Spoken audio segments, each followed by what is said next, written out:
Merci. Pour la France Insoumise, je donne la parole à William Martinet.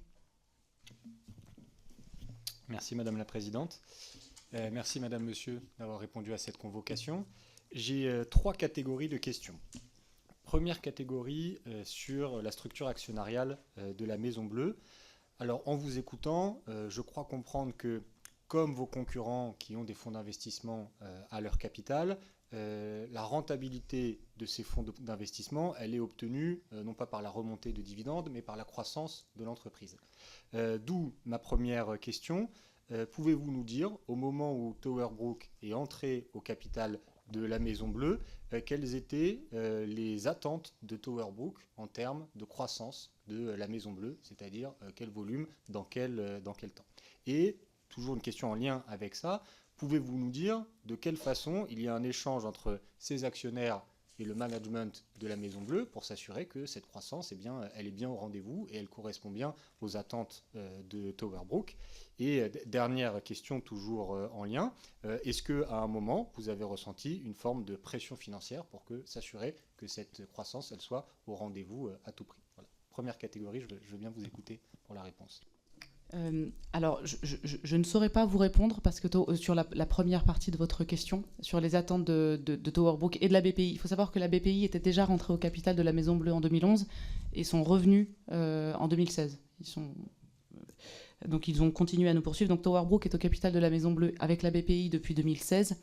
Je ne saurais pas vous dire quelles étaient leurs attentes à ce moment-là de croissance parce que je n'ai pas du tout participé à ce process-là, mais je pourrais trouver les éléments de réponse. Il faut savoir que on va dire la durée moyenne, et c'est une durée moyenne de détention d'un fonds d'investissement, c'est 5-6 ans. Aujourd'hui, ça fait 8 ans qu'ils sont chez nous et ils sont encore là. Donc je ne sais pas, et je pourrais vous apporter la réponse si vous le souhaitez, si leur intention initiale était de rester 8 ans, de rester 5 ans. Ça, j'ai envie de vous dire, c'est leur sujet et pas forcément le mien. Ensuite, sur leur relation avec le management, aujourd'hui, ils sont en relation exclusivement avec moi.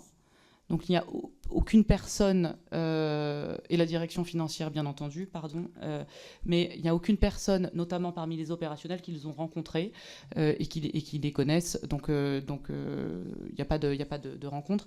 Et de la pression sur la croissance, non. Et pour être tout à fait transparente avec vous, monsieur le député, ils m'ont demandé depuis l'année dernière de ralentir la croissance pour justement nous concentrer aussi sur la qualité d'accueil. Donc ce sont des décisions qui ont été prises pour travailler là-dessus, étant donné aussi, voilà, ce que je vous disais dans mon propos liminaire, c'est qu'on vit un moment charnière aussi pour la petite enfance.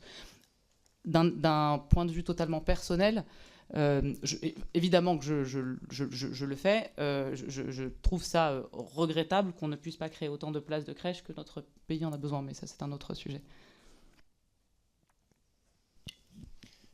Merci pour ces réponses.